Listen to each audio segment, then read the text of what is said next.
Hello everyone, I am Ibadur Rahman and in this video I am going to explain chapter 18, chapter name Congruency of Triangle from section D. So let's start the video from D section of chapter 18 Congruency of Triangle. Here first part is given that applying angle side congruency rule. Here find out these two triangle are congruent or not. Means हमको ये find करना है ये triangle आपके congruent हैं कि नहीं और किस रूल के अकॉर्डिंग हमको चेक करना है एंगल साइड। यहाँ पे ध्यान दीजिएगा AAS लिखा हुआ है मीन्स पहले क्या होगा दो एंगल होंगे और उसके बीच वाला साइड नहीं उसके बाहर का जो साइड होगा वो सेम होना चाहिए तब दोनों ट्राइंगल आपके कॉन्ग्रुएंट शो किए जाएंगे। अच्छा अब देखिएगा यहाँ पे दो ट्राइंगल दिए गए हैं फर्स्ट पार्ट में triangle ABC and triangle QPR। इस दो ट्राइंगल में हमको कॉन्ग्रुएंसी कौन सी चेक करनी है एंगल साइड। यहाँ पे ध्यान दीजिएगा साइड दोनों एंगल के बाहर का है जैसे ये एंगल हो गया ये एंगल हो गया तो इस दोनों एंगल के बीच वाली साइड ये कहलाएगी AC। ठीक है तो हमको AC को नहीं कंपेयर करना है इस दोनों एंगल के बीच में जो साइड आ रही है उसके सिवा जो साइड बचती है जैसे एक साइड ये बच रही है एक साइड ये बच रही है ये वाली साइड तो दोनों एंगल के बीच की है तो इसको छोड़ के जो साइड बाहर वाली है उसमें से अगर से कोई साइड इस ट्राइंगल में भी उसी साइड के इक्वल हो जाएगी तब हम ये कहेंगे कि ट्राइंगल आपका कॉन्ग्रुएंट है। तो अब इसमें देखिए हमको जो कंपेयर करना है वो कौन सा दो ट्राइंगल है in triangle ABC and triangle PQR। ठीक है ना कौन कौन सा एंगल सेम है एंगल A 25 है एंड एंगल R 25 है तो हम लिखेंगे angle A is equal to angle R both are is equal to 25 degree एक काम हो गए। नेक्स्ट एंगल कौन सा सेम है 150 degree 150 degree means angle C is equal to angle P दोनों की वैल्यू कितनी है 150 डिग्री। और देखिए एक ये दोनों एंगल के बीच वाली साइड है तो यहाँ पे साइड तो बाहर क्यों नहीं चाहिए थी तो इस दोनों एंगल के बीच की साइड के अलावा जो साइड बची है आपकी ये साइड है ना ये साइड आपकी 4 सेंटीमीटर है और यहाँ पर ये वाली साइड आपकी 4 सेंटीमीटर है means side BC is equal to side PQ दोनों की वैल्यू कितनी है 4 सेंटीमीटर। तो अब आपने जो कॉन्ग्रुएंसी निकाली है वो कैसे निकाली है angle side by angle side congruency. अब इस कॉन्ग्रुएंसी के अकॉर्डिंग आपकी ट्राइंगल कॉन्ग्रुएंट हो गया लेकिन इस ट्राइंगल के कॉन्ग्रुएंसी का ऑर्डर क्या होगा ये ज़रूरी है means congruency of triangle ABC congruent to triangle. अब यहाँ पर हमको इस ट्राइंगल का ऑर्डर क्या लेना है ये समझिएगा। अब यहाँ पर एंगल A के इक्वल कौन सा एंगल था R था तो यहाँ पे पहले R आएगा एंगल C के इक्वल P था तो यहाँ पे R के बाद P आएगा और थर्ड पॉइंट आपका Q है तो RPQ बनेगा। ध्यान दीजिएगा एंगल A की वैल्यू 25 थी एंड एंगल R की वैल्यू 25 थी इसलिए दोनों यहाँ पे फर्स्ट पोजीशन पे R आया तो यहाँ पे फर्स्ट पोजीशन पे R आएगा। यहाँ पे सेकंड पोजीशन पे B आ रहा है तो यहाँ पे सेकंड पोजीशन पे P को लाना पड़ेगा। और थर्ड एंगल आपका यहाँ पर एंगल C है सॉरी हमने यहाँ पे ABC किया ना तो B इज इक्वल टू कुछ नहीं यानी कि Q यहाँ पर आएगा। देखिए अब ये जैसे गलत हो गया R Q एंड P यहाँ पे C आपका लास्ट में है C is equal to 150 degree तो P की वैल्यू भी 150 डिग्री है तो ट्राइंगल हो जाएगा triangle ABC congruent to triangle RQP। ध्यान दीजिएगा हमने RPQ लिखा था बट वो रॉन्ग हो जाएगा क्योंकि ऑर्डर भी करस्पॉन्डिंग ऑर्डर आपके सेम होने चाहिए यानी कि जो एंगल इधर का सेम होगा वो इसके इस पोजीशन पर आना चाहिए ये दूसरा एंगल सेम जिसके है वो उस पोजीशन पे आना चाहिए एंड थर्ड एंगल जिसके इक्वल है वो थर्ड की पोजीशन पे आना चाहिए। तो इस तरीके से कॉन्ग्रुएंसी हम लोगों को दिखानी है। आइए एक क्वेश्चन और देखते हैं इसी का सेकेंड पार्ट। अब देखिए ये आपका सेकेंड पार्ट दिया गया है इसमें भी ट्राइंगल 40 डिग्री का एंगल एक बन रहा है और 75 डिग्री 40 डिग्री 75 डिग्री तो अभी तक तो दो एंगल सेम है बट यहाँ पे देखिएगा जो थर्ड साइड है 6 सेंटीमीटर वो दोनों एंगल के बीच वाली साइड है और यहाँ पे जो 6 सेंटीमीटर है वो दोनों एंगल के बीच की साइड ना होकर बाहर वाली साइड है, तो यहाँ की साइड इस साइड के कंपेयर में नहीं आ सकती है। ये वाली साइड किसके कंपेयर में आएगी? साइड ई एफ का कंपेरिजन साइड एच के साथ करना होगा। तो अगर ये वैल्यू आपको मालूम होती तो जो ये है वही ये होती, तब हम इसमें angle side angle congruency apply कर सकते थे। इसी तरीके से अगर ये 6 सेंटीमीटर है तो बाहर की कोई एक साइड आपकी 6 सेंटीमीटर होनी चाहिए थी, ये बीच वाली साइड 6 सेंटीमीटर नहीं होनी चाहिए थी। तो इस तरीके से जब हम कंपेयर करेंगे तो एंगल तो सेम मिल रहा है, बट हमारी साइड उसी पोजीशन पर सेम नहीं है जिस पोजीशन पर उसको होना चाहिए था। अगर यहाँ 6 है तो यहाँ पे 6 होना चाहिए था, या यहाँ पे 6 होना चाहिए था। और अगर इस दोनों एंगल के बीच की साइड 6 सेंटीमीटर है तो यहाँ पर भी इस दोनों एंगल के बीच की साइड 6 सेंटीमीटर होनी चाहिए थी। तो ये दोनों ट्रायंगल आपका कॉन्ग्रुएंट नहीं है। तो इसके बारे में बात बस आप सिंपली ये लिख दीजिएगा, E F not is equal to H K, therefore these two triangle are not congruent. तो ये आपका हो जाएगा। इसी तरीके से थर्ड पार्ट भी आप सॉल्व कर लीजिएगा, कोई प्रॉब्लम उसमें नहीं आनी चाहिए। नाउ फोर्थ पार्ट पे आते हैं। ये क्वेश्चन इंपॉर्टेंट है, आइए इस क्वेश्चन को पहले ड्रॉ कर लेते हैं, उसके बाद समझते हैं कि कैसे इसको सॉल्व किया जाएगा। देखिए ये क्वेश्चन फिगर आपका दिया गया था फोर्थ पार्ट में। अब इस क्वेश्चन में क्या क्या इंफॉर्मेशन इंडिकेट की गई है पहले ये समझ लेते हैं। यह देखिएगा यहाँ पर एरो रिप्रेजेंट की गई है। इस एरो का सेंस ये हो गया कि ये दोनों लाइन आपकी पैरेलल लाइन है, और ये तो ट्रांसवर्सल लाइन है ही, इसी तरीके से ये भी ट्रांसवर्सल लाइन है, एक बात। और दूसरा ये मार्क यहाँ पर सिंगल मार्क है, ये सिंगल मार्क है, यानी कि ये दोनों एंगल सेम होंगे। यहाँ पर डबल मार्क है, और इसी तरीके से यहाँ पे भी डबल मार्क है, ये दोनों एंगल सेम होंगे। ये एंगल इसके इक्वल हो जाएगा, ये एंगल आपका इसके इक्वल हो जाएगा, और इस लाइन के ऊपर भी सिंगल कट लगा हुआ है, यानी कि ये साइड आपकी सेम है, means O D is equal to O B. इतनी चीज़ें आपको मालूम है। तो अब देखिए ये ट्रायंगल आपका कॉन्ग्रुएंट हो रहा है कि नहीं हो रहा है। हमको किस दो ट्रायंगल को कॉन्ग्रुएंट करना है? एक ट्रायंगल ये हो गया फर्स्ट, और एक ट्रायंगल आपका ये सेकंड हो गया। कॉन्ग्रुएंसी कौन सी यहाँ पे चेक होनी है? Angle side, angle side. तो सबसे पहला काम देखते हैं, दो एंगल हमारा सेम है कि नहीं। कौन कौन सा एंगल सेम है? Angle D is equal to angle B. लेकिन किस दो ट्रायंगल में हम कंपैरिजन कर रहे हैं पहले आइए वो भी लिख लेते हैं। In triangle A B O and triangle C D O, इस दोनों ट्रायंगल में हमको कंपैरिजन करना है। अब आइए देखते हैं कि कौन कौन से एंगल या कौन सी साइड आपकी सेम गिवन है। देखिए यहाँ पर angle B is equal to angle D है ना, angle B is equal to angle D. इस एंगल को वैसे तो आप लिख सकते हैं कि गिवन है, लेकिन आपकी नॉलेज के लिए बता दे रहे हैं, इसको बोला जाता है अल्टरनेट एंगल,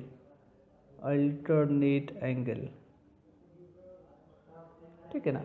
इसी तरीके से ये एंगल और ये एंगल सेम है, means angle A is equal to angle C, angle A is equal to angle C, ये भी आपका अल्टरनेट एंगल है। Okay, and D O is equal to B O, already given in your question, B O is equal to D O, ये भी given है आपका। तो ये इतनी इन्फॉर्मेशन तो हमको मिल ही रही थी, सिर्फ हमको अरेंज करना था जिससे हम कॉन्ग्रुएंट शो कर दें। तो by angle side, by angle side, axiom, rule, congruency, कुछ भी कह लीजिए, ट्रायंगल आपका कॉन्ग्रुएंट हो जाएगा। कौन से ऑर्डर में कॉन्ग्रुएंट होगा? Triangle A B O congruent to triangle. अब ध्यान दीजिएगा हमने क्या लिखा है, ए बी ओ। सबसे पहला काम ये डबल मार्क वाला हमने लिखा है, फिर सिंगल मार्क वाला लिखा है, फिर विदाउट मार्क है। तो डबल मार्क में सी आएगा, डी आएगा, देन ओ आएगा, means triangle C D O. ये ऑर्डर आपका कॉन्ग्रुएंसी का होगा। क्लियर? तो ये ट्रायंगल आपका कॉन्ग्रुएंट था, इस ऑर्डर में कॉन्ग्रुएंट है। फिर से एक बात बता दें आप लोगों को कि सिर्फ आपको yes given triangle are congruent or not congruent ये मत लिखिए। आप आंसर से हो सकता है आपके स्कूल में सिर्फ ये बताया जाए कि ये कॉन्ग्रुएंट है या ये नहीं है, आप उस पर यस नो करते हुए चले जाएं, बट ये समझिए कि क्यों कॉन्ग्रुएंट है या क्यों कॉन्ग्रुएंट नहीं है, ये भी आपको जानना ज़रूरी है, ठीक है ना। तो इसलिए पूरी प्रोसेस को समझिए, उसके बाद जब आपको समझ में आने लगेगा तो आप जितना शॉर्टकट चाहिएगा लगा लीजिएगा, वो आपकी अपनी चॉइस है। Now next part, section E. Now in section E given that find that this triangle are congruent और not by applying the right angle hypotenuse side congruency rule. अब हमको कौन सा रूल अप्लाई करना है? Right angle hypotenuse side, RHS। तो सबसे पहला काम तो यहाँ पे हमको ये ध्यान देना है कि जो भी ट्राइंगल्स दिए गए हैं वो राइट एंगल है कि नहीं, उसमें 90 डिग्री का एंगल बन रहा है कि नहीं, एक बात। उसके बाद हाइपोटेनस को कंपेयर करना है, हाइपोटेनस सेम होगा तो थर्ड साइड जो होगी उसको भी चेक कर लेंगे वो सेम है कि नहीं। तो अगर right angle same, hypotenuse same, right angle तो ऑब्वियसली सेम हो गई 90 एंड 90, हाइपोटेनस की वैल्यू भी सेम हो जाए और बची दो साइड में से कोई एक साइड आपकी सेम हो जाए तो ट्राइंगल आपका कॉन्ग्रुएंट हो जाएगा। अब अगर कॉन्ग्रुएंट हो जाएगा तो हमको उसके ऑर्डर का ध्यान देना है कि किस ऑर्डर में वो कॉन्ग्रुएंट होगा, उसके बाद काम खत्म हो जाएगा। जैसे triangle LMN and triangle XYZ में देखते हैं, राइट एंगल है, ये 90 डिग्री का एंगल का रिप्रेजेंटेशन होता है, तो ये स्क्वायर फॉर्म में जो बना है ये 90 डिग्री है। तो angle M and angle X both indicate as a 90 degree, तो ये तो क्लियर है। ये हाइपोटेनस है, 90 के अपोजिट साइड जो होती है वो हाइपोटेनस कहलाती है, तो ये 17 है और यहाँ पर 90 के अपोजिट साइड भी 17 दी गई है, तो ये साइड इसके इक्वल है, means hypotenuse is equal to hypotenuse, both are equal to 17 centimetre. एक काम और हो गया, राइट एंगल हो गए, हाइपोटेनस हो गए, and third side 8 centimetre and here third side as a 8 centimetre. तो आपको वो सारी कंडीशन मिल रही है जो right angle hypotenuse side congruency के लिए आपको रिक्वायरमेंट थी। राइट एंगल है, हाइपोटेनस सेम है, साइड सेम है, तो यानी कि दोनों ट्राइंगल आपके कॉन्ग्रुएंट होंगे। लेकिन अब बची बात कि हमको किस ऑर्डर में कॉन्ग्रुएंसी लिखनी है, आइए उसके लिए इसका सोल्यूशन देख लेते हैं। तो सबसे पहला काम तो हमको ये लिखना है कि हमको किस ट्राइंगल में कॉन्ग्रुएंसी चेक करनी है ना, तो आप यहाँ पे लिखिएगा in triangle LMN and triangle XYZ। इस दो ट्राइंगल में हम लोगों को कॉन्ग्रुएंसी के बारे में डिस्कस करना है। Right angle, angle M is equal to angle X is equal to right angle, ठीक, एक काम हो गया। Hypotenuse LN and YZ is equal to 17 centimetre. अभी बताया है ना, हाइपोटेनस क्या होता है, 90 डिग्री के अपोजिट साइड जो होगी वो आपकी क्या कहलाएगी, हाइपोटेनस कहलाएगी। ओके, एंड कोई भी एक साइड बची, देखिए दो साइड बची ना, आपने 17 सेंटीमीटर को कंपेयर कर लिया, बची ये साइड और ये साइड। इसी तरीके से इस ट्रायंगल में ये साइड और ये साइड। अब इस बची हुई दो साइड में से कोई भी एक साइड किसी भी एक साइड के इक्वल मिल जाएगी तो आप कहिएगा कि ट्रायंगल आपका कॉन्ग्रुएंट है। सपोज यहाँ पर 8 सेंटीमीटर है और यहाँ पर 8 सेंटीमीटर है, तब तो आपको मालूम है कि दोनों साइड सेम है। बट अगर ऐसा होता, यहाँ पे 8 सेंटीमीटर होता और यहाँ पर 8 सेंटीमीटर लिखा होता तो भी ट्रायंगल आपका कॉन्ग्रुएंट होता। तो कोई फ़र्क नहीं पड़ेगा कि यहाँ पर 8 लिखा हुआ है या यहाँ पर 8 लिखा जाए, दोनों में से किसी भी एक जगह आपको 8 लिखा हुआ मिल जाता तो हम ये कह देते कि ये ट्रायंगल आपका कॉन्ग्रुएंट है। बाय द वे जो है वो लिखते हैं MN is equal to XY, ये कितना है 8 सेंटीमीटर है, हो गए। तो by right angle hypotenuse side congruency, ये ट्रायंगल आपके कॉन्ग्रुएंट हो गए।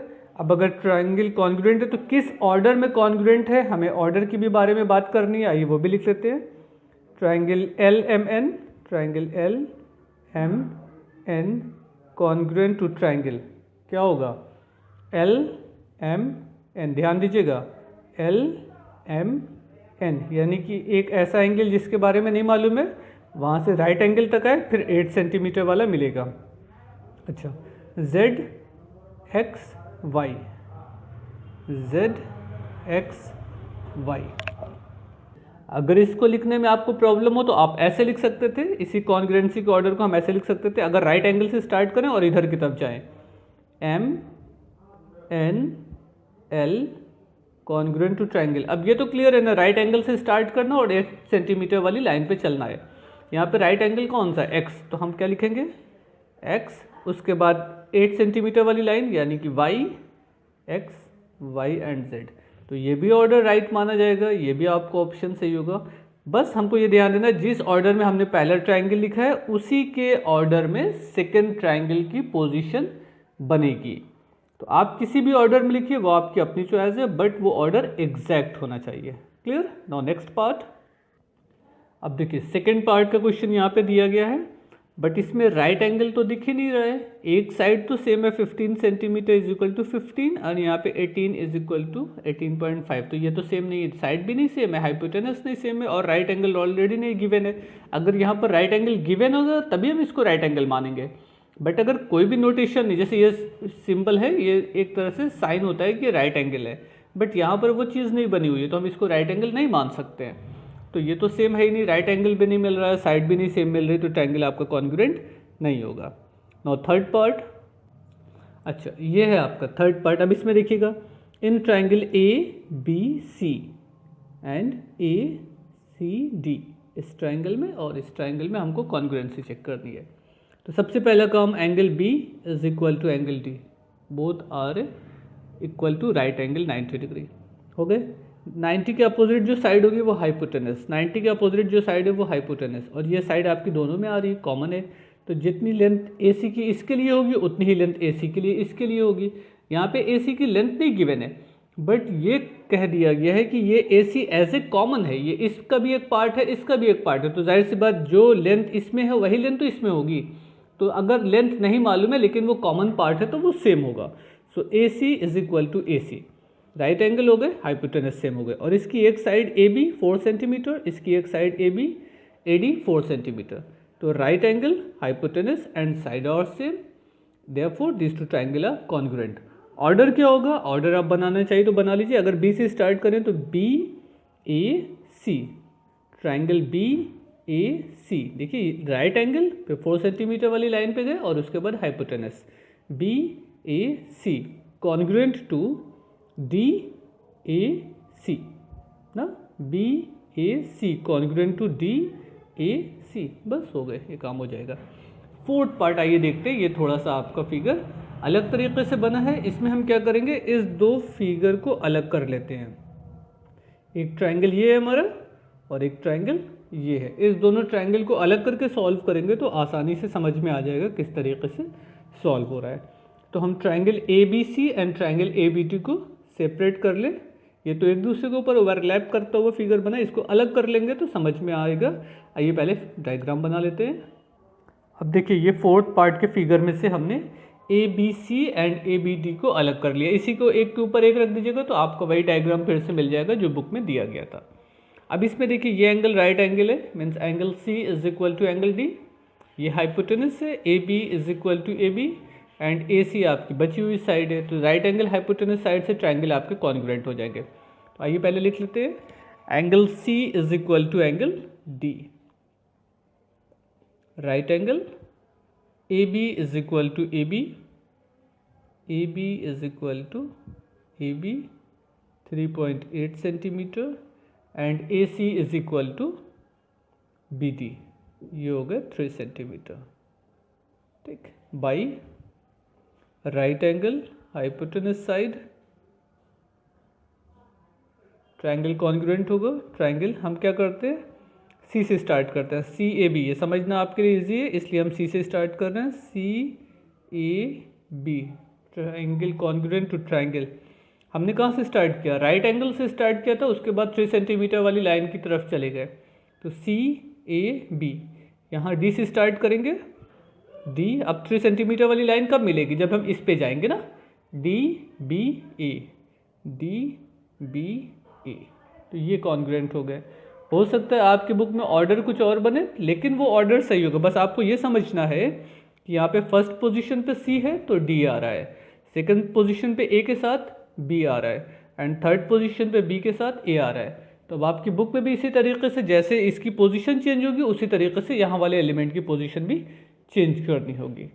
अगर हम ये वाला टर्म पहले लेंगे तो ये वाला टर्म पहले आ जाएगा, इसको पहले लेंगे तो ये वाला टर्म पहले आ जाएगा, क्लियर। तो वो कोई फ़र्क नहीं पड़ेगा आपने क्या ऑर्डर बुक में आ रहा है या आपने क्या ऑर्डर बनाया, बस दोनों का ऑर्डर सेम साइक्लिक ऑर्डर में होना चाहिए, उसी के अकॉर्डिंग आपका रिजल्ट करेक्ट या रॉन्ग होगा, clear.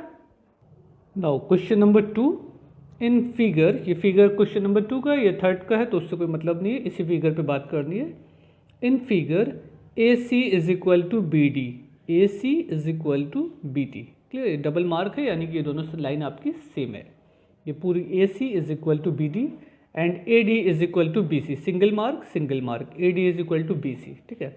Which of the following statement is meaningful return ABC triangle ABC congruent to triangle ABD और triangle ABC congruent to triangle BD।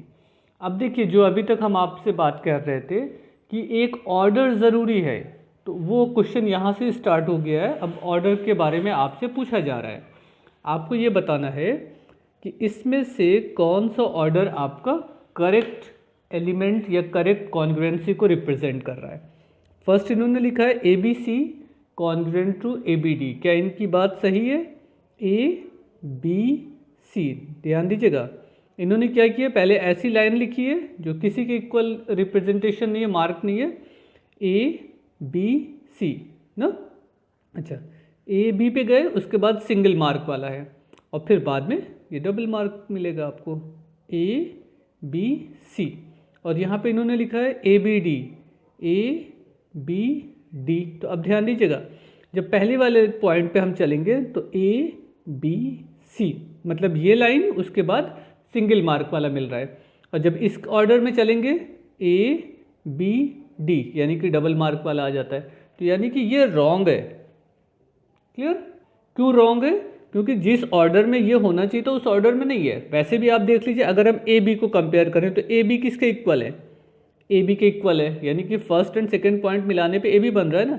AB is equal to AB। चलिए, एक बात तो ठीक है। सेकंड BC, यहाँ पे B एंड C है और यहाँ पर B एंड D है। देखिए BC is equal to BD है, यानी कि सेकंड थर्ड BC एंड यहाँ पे सेकंड थर्ड BD। तो BC एंड BD सेम कहाँ है? नहीं सेम है ना। तो इसीलिए कॉन्ग्रुएंसी लिखते वक्त ऑर्डर की बात की जाती है, ताकि हमारा corresponding angle and corresponding side same मिले। बट यहाँ पे जो रिलेशन लिखा गया उसके अकॉर्डिंग हमारी वैल्यू सेम नहीं मिल रही है। देखिए AB तो मिल रहा है, ये तो एक चीज़ तो आप कह सकते हैं कॉमन है तो मिलेगा ही।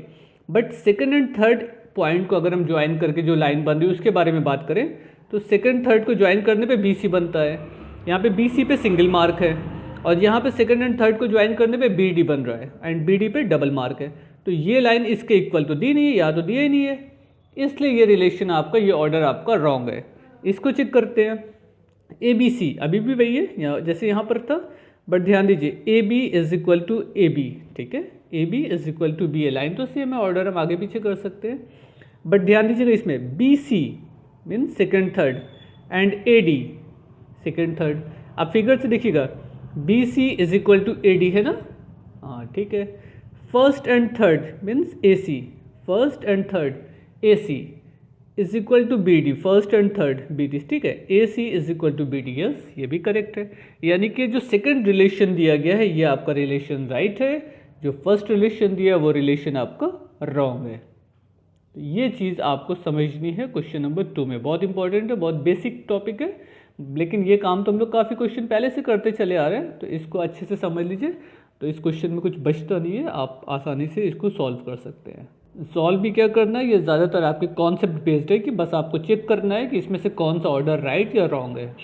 Now third question in the figure, अब ये थर्ड क्वेश्चन का फिगर इसको देख लेते हैं, ये है ना। In the figure BD and CE are altitude of the triangle ABC। Altitude means perpendicular line, ठीक है ना। जैसे ये परपेंडिकुलर है, यहाँ पे 90 डिग्री का साइन भी बना हुआ है, एंड CE ये भी राइट एंगल को रिप्रेजेंट कर रहा है। तो BD and CE are altitude of the triangle ABC। इस ट्राइंगल में एल्टीट्यूड ड्रॉ किया गया, परपेंडिकुलर ड्रॉ किया गया, such that BD is equal to CE मीन्स ये लाइन किसके इक्वल है, इसके। BD is equal to CE ये गिवन है। इन ट्राइंगल CBD इस ट्राइंगल में, देखिए इस ट्राइंगल में कॉन्ग्रुएंट टू ट्राइंगल BC, क्या ये बताइए दोनों ट्राइंगल आपका कॉन्ग्रुएंट है कि नहीं।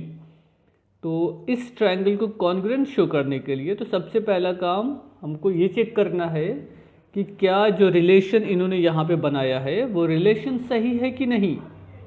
तो पहली चीज़ तो हमको राइट एंगल को चेक करना है, राइट एंगल सेम है कि नहीं। हाँ, E एंड D, यहाँ पे देखिए D की पोजीशन क्या है, थर्ड, और यहाँ पर E की पोजीशन थर्ड है, ठीक है, एक चीज़ तो सेम मिल रही है। जो गिवन साइड है BD और गिवन साइड CD ये भी सेम है, BD is equal to CE, हाँ ये भी सही मिल रहा है। And BC as a common side ये इस ट्राइंगल में भी आ रही है और इस ट्राइंगल में भी आ रही है, यस। तो इसका आंसर क्या होगा? यस। तो इसको सर से सॉल्व कर देते हैं क्योंकि आपको रीज़न भी लिखना है। तो आइए इसके सोल्यूशन को देखते हैं कैसे इसको किया जाएगा सॉल्व। देखिए इसी तरीके का फिगर क्वेश्चन बुक में है ना। अब इसमें देखिएगा हमको रीज़न लिखना था, तो पहले आइए वो रिलेशन बना लेते हैं जो रीज़न से हमें कॉन्ग्रुएंसी तक पहुंचा देगा। सबसे पहला काम, in triangle B C D and B C E, in triangle B C D and B C E. एक चीज़ ये समझिएगा, यहाँ पे ऑर्डर की कोई बात नहीं है, बट हम जब कॉन्ग्रुएंसी का साइन यूज़ करेंगे तब वहाँ ऑर्डर मस्ट होता है कि आपको एग्जैक्ट ऑर्डर लिखना है। क्लियर? तो सबसे पहला काम राइट एंगल की बात कर लेते हैं। Angle E is equal to angle D, ये 90 डिग्री है, गिवन है ना। ओके, राइट एंगल हो गए। Hypotenuse B C is equal to B C, ये तो कॉमन है। देखिए इस ट्रायंगल में भी बी सी आ रहा है ना, बी सी तो है ना इसमें, और इसी तरीके से इस ट्रायंगल में भी बी सी आ रहा है। ओके, नाउ राइट एंगल हो गए, हाइपोटेनस सेम हो गए, और एक साइड सेम थी, यानी कि B D is equal to C E, ये गिवन है। B D is equal to C E given, यानी कि ट्रायंगल आपका बाई आर एच एस और एच एस रूल ट्रायंगल आपका कॉन्ग्रुएंट हो गया। Triangle B C B D ना, C B D congruent to triangle B C E. देखिए C B D and B C E, ये side इसके equal थी, तो B C E and C B D आपस में सेम हो गए। तो बस इस क्वेश्चन में यही आपको करना था। Yes, this two triangle are congruent and given reason, ये डिवीजन हो गया इसका। क्लियर? ये थर्ड क्वेश्चन हो गया आपके। Now question number 4, A B C is an isosceles triangle. यहाँ पे फिगर बना हुआ है, ये फिगर है। आइसोसेलेस ट्रायंगल में जिसकी दो साइड सेम है। A B C is an isosceles triangle in which A B is equal to A C, ये मार्क बना हुआ है, यानी कि साइड आपकी सेम है। And A D is on it's altitude, ये परपेंडिकुलर लाइन ड्रा की गई है।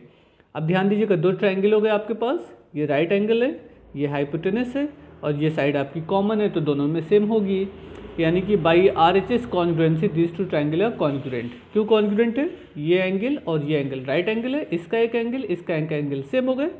इसका अपोजिट साइड हाइपोटेनस, इसके opposite side hypotenuse, means A B is equal to A C, तो राइट एंगल हो गए, हाइपोटेनस हो गए। And A D is equal to A D as a common, तो राइट एंगल हाइपोटेनस साइड दोनों triangle आपका congruent हो गया। एक काम हो गया। अब आपसे पूछा गया है कि ये बताइए कि state the three pair of equal part in triangle A B D and A D C. आपको ये बताना है कि इसमें कौन कौन से थ्री पार्ट इक्वल हैं। थ्री इक्वल पार्ट का मतलब हो गया आप एंगल को भी इक्वल दिखा सकते हैं और साइड को भी इक्वल दिखा सकते हैं, जो भी एक गिवन हो। तो सबसे पहला काम, angle A D B is equal to A D C, means angle D and angle D both are equal right angle. तो फर्स्ट हो गया angle A D B is equal to angle A D C, first part हो गया equal. No A B is equal to A C, ये भी equal है, and A D is equal to A D as a common side है, तो right angle है, hypotenuse same है, and ये साइड आपकी कॉमन है, तो ये फर्स्ट का आंसर हो गया। Angle A D B is equal to A D C, A B is equal to A C, and A D is equal to A D हो गया। इस triangle A D B congruent to A D C. अब आपसे कहा है A D B is congruent to A D C. Yes, triangle A D B congruent to A D C. Why? यहाँ पे ना वाई और why not. Yes, it is congruent. Why? By R H S, right angle hypotenuse side triangle. तो यहाँ पे क्या लिखिएगा? Yes, it is congruent due to R H S property या R H S congruency. Is angle B is equal to angle C. अब आपसे पूछा गया क्या angle B angle C same होगा? तो हाँ, बिल्कुल सेम होगा, क्योंकि देखिए जब कॉन्ग्रुएंट हो गया तो करस्पॉन्डिंग साइड सेम हो जाएंगे। इसका एंगल ए के इक्वल है, डी के इक्वल है, एंड बी सी के इक्वल हो जाएगा। वैसे भी आप देख लीजिए, ये आइसोसेलेस ट्रायंगल था।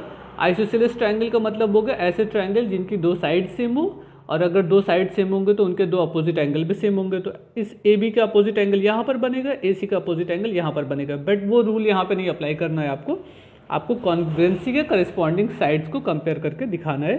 यस, यहाँ पे लिख दीजिएगा यस। रीजन क्या होगा? By corresponding part of the congruent triangle.